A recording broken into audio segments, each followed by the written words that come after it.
नमस्कार प्रिय साथियों। बहुत बहुत स्वागत है, बहुत बहुत अभिनंदन है आपका अपने YouTube चैनल अमृत ज्ञान में। प्रिय साथियों, आज इस वीडियो के माध्यम से हम बात करने जा रहे हैं नीच भंग राजयोग के बारे में। जी हाँ साथियों, जैसा कि हम शब्द से समझ पा रहे हैं कि यहाँ पर एक शब्द हो रहा है नीच और दूसरा शब्द बन रहा है भंग, और इन दोनों को जब जोड़ रहे हैं तो बन रहा है नीच भंग राजयोग। जी हाँ साथियों, इससे पहले कि हम अपनी चर्चा को शुरू करें, पहले मैं आपको एक उदाहरण के माध्यम से चीज़ समझाने का प्रयास करता हूँ। प्रिय साथियों, जैसे आप अपने घर के बाहर बैठे हों और कोई चोर आपके घर में घुसने का प्रयास करे और वो आपको देख लेता है या आप उसको देख लेते हैं, तो क्या आप उसको उसकी हरकत करने देंगे? क्या आप अपने घर को बचाएंगे कि नहीं बचाएंगे? जब भी कोई बदमाश किस्म का व्यक्ति आपके घर में आकर के उत्पात मचाना चाहेगा, तो आप क्या उसको रोकेंगे?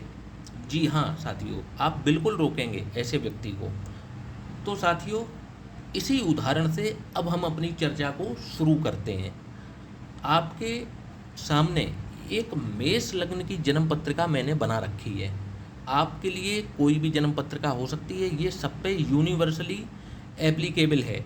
जो मैं आपको नियम बताऊंगा ये यूनिवर्सली एप्लीकेबल होगा, हर लग्न के ऊपर होगा। बस मेरे दिए हुए बताए हुए पॉइंट्स आपको दिमाग में रखने हैं। ये इन 4 पॉइंट्स को आपको ध्यान में रखना है। आप इसको बाद में स्क्रीनशॉट लेकर के या फिर आप किसी तरीके से इसको वीडियो को पॉज कर करके आप इसको पढ़ के देखें, आपको ज़्यादा समझ में आएगा। जैसे आप देखेंगे इस मेष लग्न की जन्म पत्रिका में मंगल जो हैं वो सुख भाव या चतुर्थ भाव में नीच के होकर के विराजमान है। जब भी मंगल नीच के होकर, यहाँ पर बात सिर्फ मंगल की नहीं है, यहाँ बात किसी भी ग्रह की है। यदि कोई ग्रह अपनी नीच राशि में विराजमान है तो जो मैं बता रहा हूँ वैसा आपको देखने को मिलेगा। अब क्योंकि उदाहरण में मेष लग्न की जन्म पत्रिका है तो यहाँ पर मंगल चतुर्थ भाव में आकर के नीच के होते हैं। वैसे तो स्वयं लग्नेश हैं, लेकिन चतुर्थ भाव में आकर के ये नीच के हो जाते हैं, सुख भाव में आकर के नीच के हो जाते हैं। तो साथियों, जब भी मंगल देव यहाँ पर नीचता फैलाने का प्रयास करेंगे तो इनकी नीचता क्या होगी? क्योंकि नीच राशि में है तो यहाँ पर ये सुख प्राप्त होने नहीं देंगे। भूमि, भवन, वाहन, इन सब में दिक्कत पैदा करेंगे।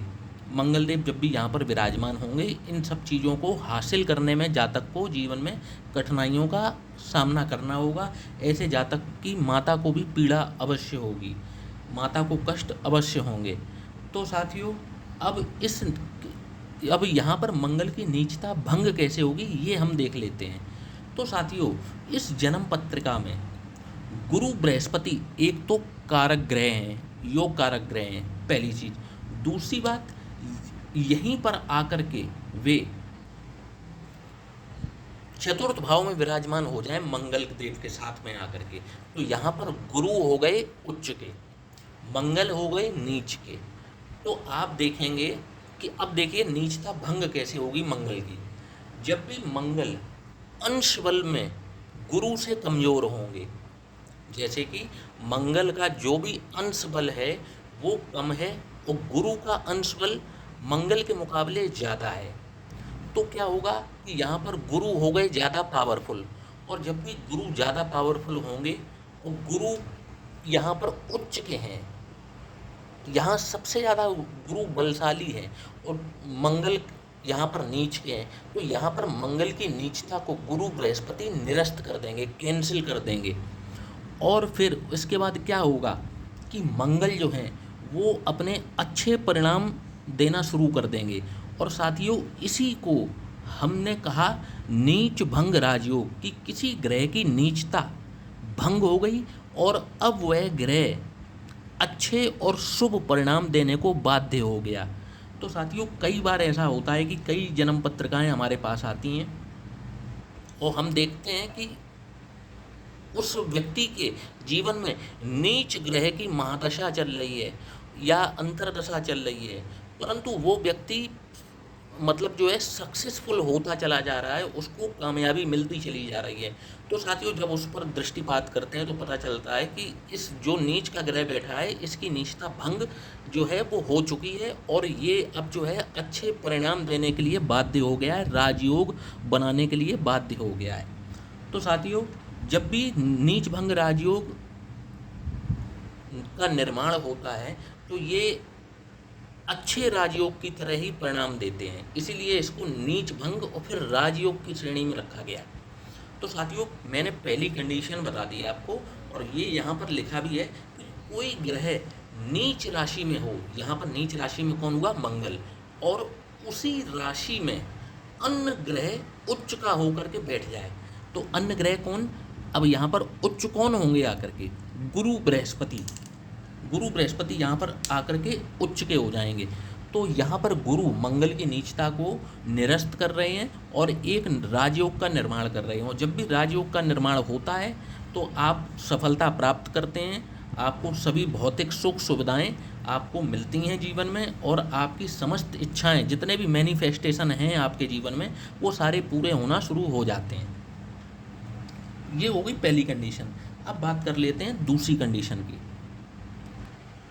तो दूसरी कंडीशन क्या है कि जब भी कोई ग्रह नीच का है, जैसे कि यहाँ उदाहरण के तौर पर मंगल नीच के हो रहे हैं, परंतु जिस भाव में मंगल नीच के हो रहे हैं उस भाव का स्वामी अपने ही भाव में विराजमान है। जैसे कि यहाँ पर जब भी मंगल नीच के हो रहे हैं और इस भाव का स्वामी कौन हुआ? चंद्रमा। और चंद्रमा इस भाव का स्वामी होकर के इसी भाव में विराजमान है और अंश बल में मंगल से मजबूत है। यहाँ पर नीच भंग राजयोग की श्रेणी में एक चीज आप देखेंगे कि जो ग्रह नीचता को भंग कर रहा है वो अंश बल के साथ मजबूत होना चाहिए नीच ग्रह के मुकाबले। तो यहाँ पर चंद्रमा का बल जो है वो मंगल से ज़्यादा होना चाहिए। तो ये चंद्रमा जो है मंगल की नीचता को भंग कर देंगे और मंगल यहाँ पर अच्छे परिणाम देने के लिए बाध्य हो जाएंगे। यहाँ पर मंगल नीचता नहीं दे पाएंगे, यहाँ पर चीज़ों को खराब नहीं करेंगे, बल्कि इनकी महादशा ही जीवन की सर्वोत्तम महादशा साबित होगी। अब बात कर लेते हैं अपने तीसरे पॉइंट की कि जब भी कोई ग्रह नीच राशि में हो और उस राशि का स्वामी अपनी पूर्ण दृष्टि से उस भाव को देख ले। कहने का मतलब है मंगल यहाँ पर नीच के हो रहे हैं और इस भाव का स्वामी बने चंद्रमा।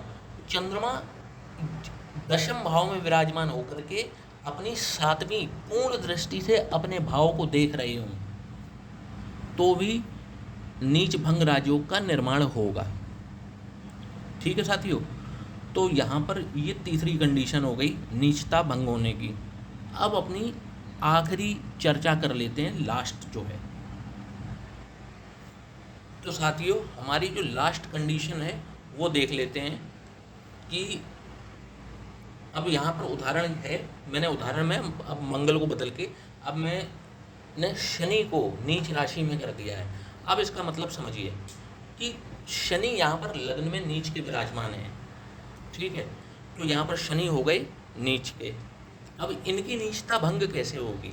तो देखिए कि जिस भाव में ग्रह नीच का हो रहा है, पहले भाव में शनि नीच के हो रहे हैं, परंतु इस भाव का स्वामी यदि केंद्र स्थान पर जाकर के उच्च का हो जाए, समझते जाइएगा कि इस भाव का स्वामी जो है इन सभी केंद्र भावों में कहीं पर भी उच्च का होकर के बैठ जाए और चंद्रमा के साथ युति कर ले।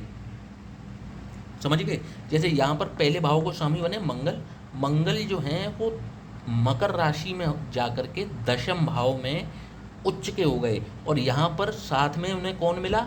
चंद्रमा का साथ मिला। चंद्रमा का साथ होना बहुत ज़रूरी है। कहने का मतलब है कि जो जिस भाव में ग्रह नीच का हो रहा है उस भाव का स्वामी उच्च का होकर के बैठा हो और चंद्रमा उसके साथ में हो तो भी नीच भंग राजयोग का निर्माण होता है और ये प्रबल राजयोग का निर्माण हो जाता है। राजयोग का नाम है नीच भंग राजयोग, परंतु ये प्रबल राजयोग होता है जो जीवन में सर्वोत्तम फल देने के लिए बाध्य हो जाता है। तो साथियों, आज हमने जाना कि नीच भंग राजयोग क्या है और इसका निरस्तीकरण कैसे होता है। तो साथियों, आशा करता हूँ कि आपको ये मेरा बनाया हुआ वीडियो पसंद आए। चैनल को सब्सक्राइब करना ना भूलिएगा और वीडियो को लाइक और शेयर अवश्य कीजिएगा। जय श्री राम।